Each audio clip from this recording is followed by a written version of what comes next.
They invited me over for dinner, just to tell me they were leaving me nothing. After years of paying their bills, their mortgage, their debts, this was my reward. But they had no idea who they just betrayed. Watch till the end to see how I turn the tables, and comment your thoughts below. Don't forget to like and subscribe for more unbelievable stories. The invitation, a dinner turned trap. Jessica hadn't heard from her family in months. The silence was a relief, until her phone rang one Thursday afternoon. "Jessie, sweetheart, how have you been?" Her mother's voice was sickly sweet, the kind of tone she used when she wanted something. Jessica hesitated, gripping her coffee cup. "I've been busy, Mom. Work's been crazy." "Well, your father and I miss you, honey. And guess what? We're making your favorite, lasagna. You should come over for dinner this Saturday." Lasagna. Jessica scoffed silently. The same bait they always used whenever they needed something from her. The same dish that made her feel like a kid again, back when she actually thought her parents cared about her the same way they did her younger siblings, Ethan and Emily. But a part of her, a foolish, hopeful part, wondered if this time was different. Maybe they truly wanted to reconnect. Maybe for once it wasn't about money. Against her better judgment, she agreed. The drive home, a familiar place, a foreign feeling. Saturday evening, Jessica drove through the winding roads leading to her childhood home. The place hadn't changed much. Same white picket fence, same neatly trimmed lawn, but something felt off. She parked next to Ethan's flashy motorcycle, the one she had to co-sign for because his credit was temporarily in a rough spot. Next to it, Emily's bright blue Kia, the one Jessica had unknowingly helped pay for when her sister borrowed her credit card for a down payment. Jessica's stomach twisted. Why was she here? She exhaled sharply. "You're overthinking. It's just dinner." She knocked once before pushing the door open. The smell of baked cheese and garlic filled the air, but the warmth she once associated with this house was gone. Inside, her mother beamed at her. "Jessie, you look so thin. Are you eating enough?"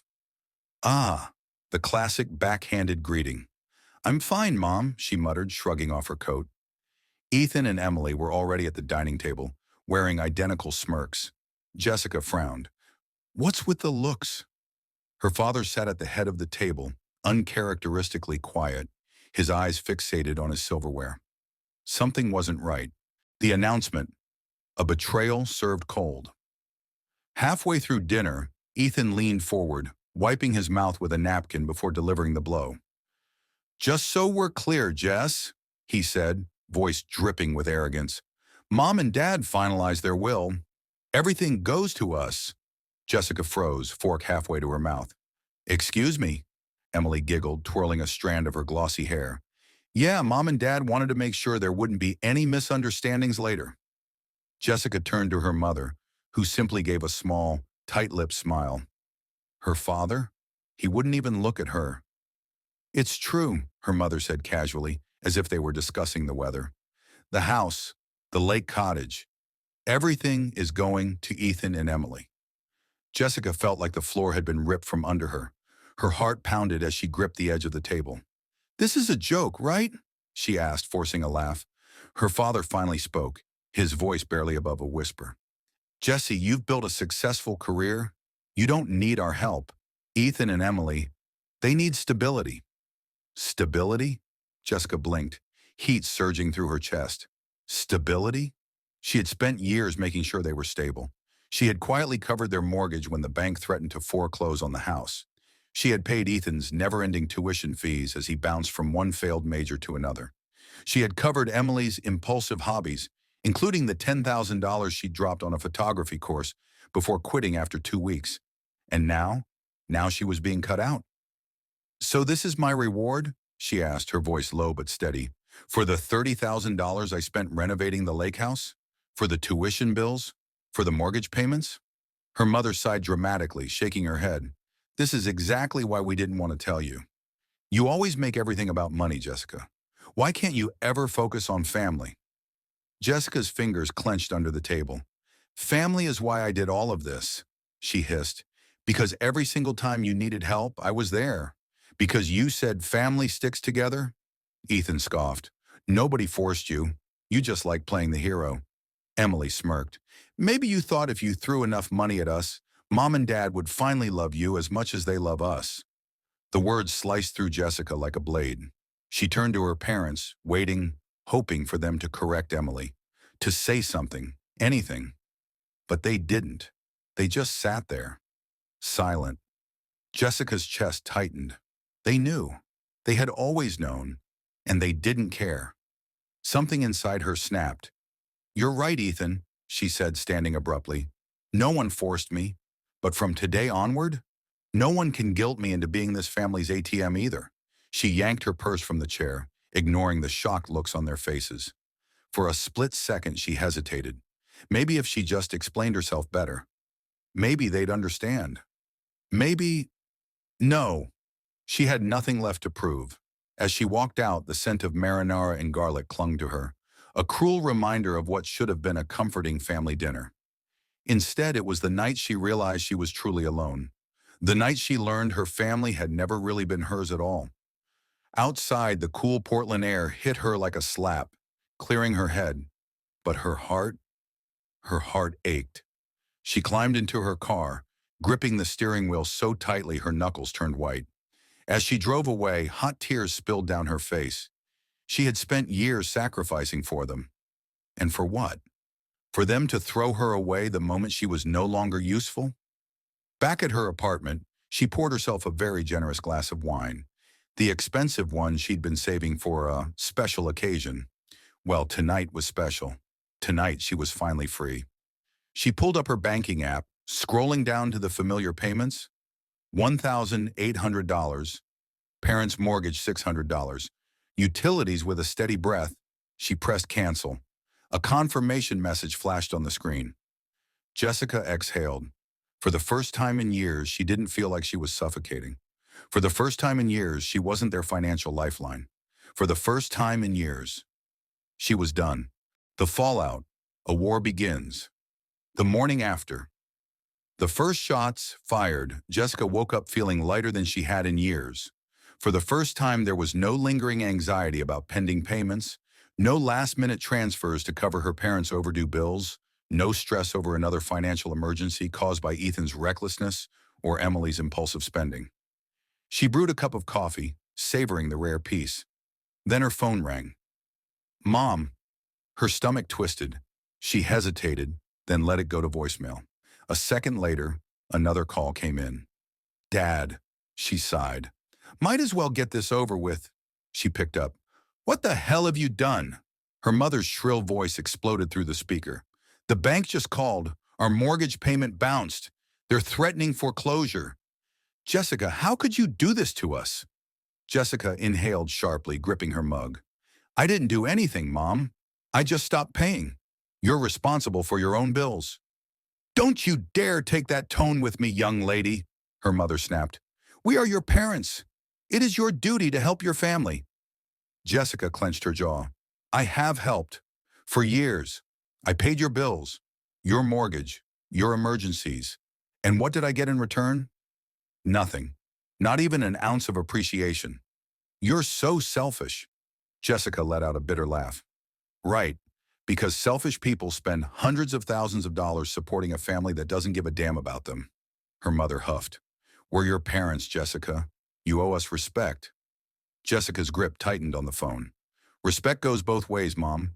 And guess what? You taught me that family sticks together, but you didn't stick by me. You used me. Silence. Then in a voice dripping with venom, her mother spat. You'll regret this. Click. Jessica exhaled slowly, staring at the phone. She should have felt guilty. She didn't. Let them figure it out. The social smear campaign. A war of words. The calls kept coming, first from her father, then Ethan, then Emily, then distant aunts, uncles, and cousins, people who never called unless they needed something. Jessica ignored them all. Then she saw it, a post from Emily on Facebook. I never thought my own sister would betray us like this. We supported her all our lives, and the moment we need her the most, she turns her back on us. I don't know how someone can be so cold-hearted to their own family. Disappointed, judging her family over money. Hundreds of comments flooded in. Some were sympathetic. "So sorry, Em. You don't deserve this." Some people forget where they came from. Others, however, weren't so kind. "Wait, didn't Jessica pay for all your SET for years? Funny how no one mentions how much she actually did for you." Jessica's blood boiled as she scrolled through the comments. Emily had painted herself as the victim. Her entire family was playing the guilt card, and yet none of them mentioned how they had drained her for years. Fine. If they wanted to play dirty, so could she. Jessica took a deep breath and typed, "Let's get some facts straight. For years, I've been paying for this family. The mortgage? Me. Ethan's tuition? Me. Emily's career hobbies? Me. When they needed help, I was always there. But when I needed respect, support, basic gratitude, I got nothing. Now that I've finally said no, suddenly I'm the villain. Funny how that works." She hit post. Within minutes, the internet exploded. People started taking sides. Some backed Emily, calling Jessica heartless. Others defended Jessica, exposing Ethan and Emily's endless freeloading. The truth was out, and Jessica, she didn't care anymore. The retaliation, a line crossed days past. Jessica focused on work, ignoring the ongoing family drama. Then one night, she came home to something far worse than angry phone calls or social media posts. As she stepped out of her car, she froze. Her apartment door was sealed shut with hardened, expanding foam. Her heart dropped. She rushed to touch it, solid as rock. Someone had vandalized her home. Jessica's hands trembled as she pulled out her phone. She opened her hallway security camera footage, scrolling through the latest recordings. And then, her stomach lurched. The screen showed a familiar figure, a hooded man, baseball cap pulled low. But she knew that stance, that walk, that smug posture. Ethan. She stared at the screen, disbelief turning to white-hot rage. This wasn't just petty family drama anymore. This was personal. This was criminal. Her breath came in shallow bursts as she watched her own brother gleefully sabotage her apartment door. Jessica had spent her entire life sacrificing for this family. And now, they were actively trying to destroy her. She wasn't going to let them win. Her hands shook as she dialed a number. 911. "What's your emergency?" Jessica took a deep breath, voice steady, controlled. "I need to report an act of vandalism." The police get involved. The battle escalates. The next morning, Ethan was officially reported for property damage. Jessica turned over the security footage to the police, and within hours they were at his doorstep. Her mother lost it. "How dare you call the police on your own brother? He's family, Jessica. Family forgives." Jessica laughed dryly. "You mean like how you forgave me when I stopped paying for you?" Silence, she continued, voice colder than ice. "Let me make something very clear. I am done being your doormat. Ethan committed a crime. Actions have consequences." Her father, who had been silent all this time, finally growled, "What will it take, Jessica?" "How much money do you want to drop the charges?" Jessica didn't hesitate. $33,000, the exact amount it'll take to repair my apartment and cover my legal fees. Her father went red with rage. "That's extortion." "No," Jessica shot back. "That's justice." He hung up. The next day, $33,000 landed in her account, labeled final payment. Victory had never felt so sweet, but Jessica knew this war wasn't over yet. Her family had played dirty. Now it was her turn, and they weren't ready for what came next. The breaking point. A family war turns dangerous. A dangerous escalation. When family becomes the enemy. Jessica thought the $33,000 settlement would be the end of it. She was wrong. Her parents, Ethan and Emily, had lost control over her, and they hated it. They wanted revenge. The first sign came a few days after she received the money. She returned home from work to find her car vandalized. Deep key scratches along both doors. The tires slashed. A note was taped to the windshield. "Selfish batch." Jessica's breath caught in her throat. Her hands curled into fists. She knew who was behind this, but there were no cameras in the parking garage of her apartment complex. No proof. Not yet. She reported the damage to the police, but they told her the same thing. Without evidence, we can't do much. Jessica gritted her teeth. Fine. If they wanted to play dirty, she'd be ready next time. She installed hidden cameras around her apartment and in her car. And she waited. The anonymous threats, a family unhinged. The next phase of the attack wasn't physical, it was psychological. Anonymous numbers began texting her threats. Hope you're enjoying your blood money. We'll see how long you last before karma catches up. You think you're safe? Think again. Better watch your back. Accidents happen. Jessica wasn't stupid. She immediately suspected Ethan and Emily. She traced one of the numbers through a third-party app. It was registered to a prepaid burner phone. They were being careful. She documented everything and handed it over to the police. But they told her the same thing. Without solid proof of who sent them, there's nothing we can do. Jessica knew what they were trying to do. They wanted her scared. They wanted her to break, but they underestimated her. She had nothing left to lose. The family ambush, a setup in disguise. Then came the text from Aunt Daisy. Jess, your parents are in bad shape. The bank is really coming after them. Your mom's been crying every night. I know they messed up, but maybe, just maybe, you should talk to them. Jessica hesitated. Aunt Daisy was the only one in the family who had ever shown her genuine kindness. Could this be real?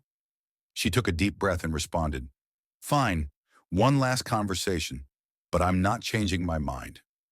Daisy sent her the address of a small coffee shop in town. Jessica arrived early, taking a seat in the corner. Her heart pounded when she saw her mother, father, and Ethan walk in. No Emily. Something felt wrong. Her mother slid into the seat across from her, face pale, eyes puffy. Jessica, she whispered, reaching for her hand. Jessica pulled away. Say whatever you need to say, Mom. Her mother took a shaky breath. We made a mistake. Jessica blinked. Excuse me? Her father cleared his throat. We should have handled things differently. We're in a really bad spot now, Jessie. The house, it's going to be foreclosed. We could lose everything. Jessica felt an old ache in her chest. They're playing you, a voice warned in her head. Stay strong. We need your help, her mother said, eyes wide and pleading. Jessica clenched her fists under the table. Help? You mean money? Her mother swallowed hard. We'll pay you back, I promise. Just enough to save the house. Jessica let out a slow, cold laugh. So let me get this straight. You stole from me for years, then cut me out of your will. Then let Ethan destroy my home. And now you want me to save you? Her mother's face twitched. Jessica, we're your family. No, you're not. Jessica stood, throwing a few bills on the table for her untouched coffee. Her father's voice turned icy.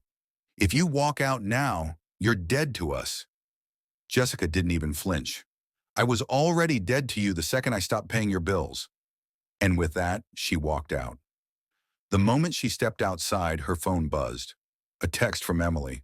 You should have helped. Now you're really fucked. Jessica's blood ran cold. What the hell did that mean? The breaking point. The last betrayal. 2 nights later, her apartment caught fire. Jessica woke to the scent of smoke. Alarms blaring. Her heart pounded as she scrambled to grab her phone. Her purse. Anything. She bolted out of the apartment just as flames burst through the kitchen. Outside, she coughed violently as sirens screamed in the distance. Firefighters arrived within minutes, dousing the flames. But it was too late. Her apartment, gone.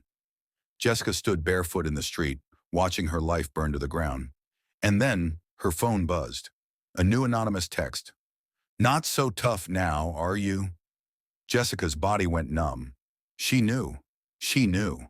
Her family did this.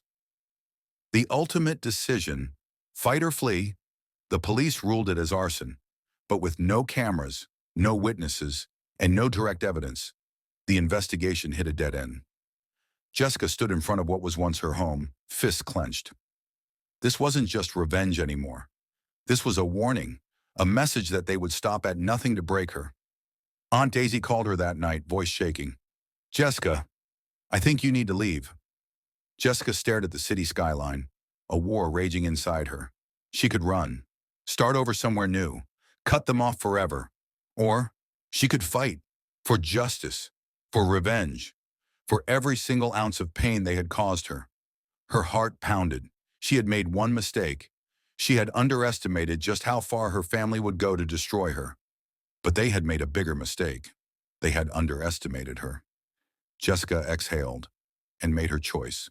The reckoning, a fight for justice and freedom. The aftermath. No more running. Jessica sat in the hotel room she had rented for the night, staring at the remains of her life packed into a single suitcase. The events of the past few weeks ran through her mind like a horror film on loop. Being cut out of the will, Ethan vandalizing her apartment, the threats, the ambush at the coffee shop, and now, the fire. She could feel it in her gut. They wanted her destroyed. And for a split second, she thought about running. Leaving Portland behind, starting fresh somewhere no one knew her name. It would be so easy.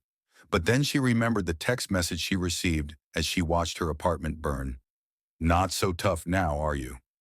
That was the moment they lost, because they thought they had scared her. They hadn't. They had fueled her. Jessica's fingers tightened around her phone as she pulled up her contacts. And then she made the most important call of her life. Building the case, a trap set for the guilty. By morning, Jessica had lawyers and detectives on speed dial. The police were still investigating the arson, but without direct proof, their hands were tied. So Jessica decided to gather her own proof. She reached out to Aunt Daisy. "I need you to do something for me," Jessica said. "Keep talking to them. Act like you're on their side. See if they slip up." Daisy hesitated. "Jessica, are you sure about this?" "They're already desperate." Jessica's eyes darkened. "Exactly. Desperate people make mistakes." She hired a private investigator, tracking Ethan and Emily's movements, monitoring their financial transactions. Then she dug through her family's past, and what she found made her blood run cold. Ethan had a criminal record, buried under sealed juvenile files. Emily had credit card fraud charges, dismissed because Jessica unknowingly paid off her debt. Her parents had taken out multiple loans using Jessica's name, without her permission. Fraud, theft, extortion. Jessica had always believed their greed had limits. It didn't. And now, she had the power to destroy them. The confrontation. The tables turn. Jessica didn't wait for them to come to her. She went to them. It was a Friday evening when she pulled into her childhood home's driveway for what she knew would be the last time. The house was in ruins, grass overgrown, paint chipping, the weight of foreclosure looming over them. She knocked. When the door swung open, her mother gasped, "Jessica!" Jessica smiled. "Miss me?" Her father appeared behind her mother, tension thick in the air. Then came Ethan, arms crossed, a smug look on his face. And finally Emily, standing at the top of the stairs, phone in hand like she was waiting to record something. Jessica stepped inside, scanning the faces of the people she once would have done anything for. "I know what you did," she said, voice steady. Her mother's face paled. "What are you talking about?" Jessica pulled out her phone. Click. A video played. A conversation between Ethan and Emily, their voices clear as day. Ethan. "She thinks she's so untouchable. Bet she wasn't laughing when she watched her place burn." Emily. "She should have just given us the money. This is what she gets." Silence. Her father's jaw clenched. Her mother looked like she was going to faint. Jessica leaned in. "You set my apartment on fire." Ethan took a step back. You can't prove that." Jessica smiled coldly. "Oh, but I can. Because I also have bank records. Transactions showing a payment for a prepaid burner phone. Paid with Mom and Dad's emergency fund." Emily's phone slipped from her fingers. Jessica turned to her parents. "Your names are on the loan fraud. Ethan's criminal record isn't so sealed anymore. And Emily?" She smirked. "She's about to learn what happens when you commit felony credit card fraud." Her mother collapsed into the couch. Her father whispered, "Jessica, what do you want?" Jessica tilted her head. "Justice." And then she turned and walked out, leaving behind the people who had once owned her life. The aftermath, freedom bought in fire. The fallout was immediate. Ethan was arrested for vandalism and questioned about the arson. Emily faced fraud charges, her fake influencer career going up in flames. Her parents lost everything. The bank foreclosed, and their debt crushed them. Jessica? She thrived. With no more financial burdens, she bought her own home, one that no one else had keys to. She traveled. She reclaimed her life. And one night, as she sat on her new balcony overlooking the city, a glass of wine in hand, her phone rang. She glanced at the caller ID. Mom, Jessica exhaled. She let it ring. And then, she blocked the number, because for the first time in her life, she was free. The lesson. What would you have done? Jessica's story isn't just about betrayal. It's about self-worth. How far would you go to break free? Would you keep sacrificing for family? Or would you choose yourself, even if it meant walking away forever? Because in the end, Jessica lost everything and gained more than she ever imagined. What would you have done?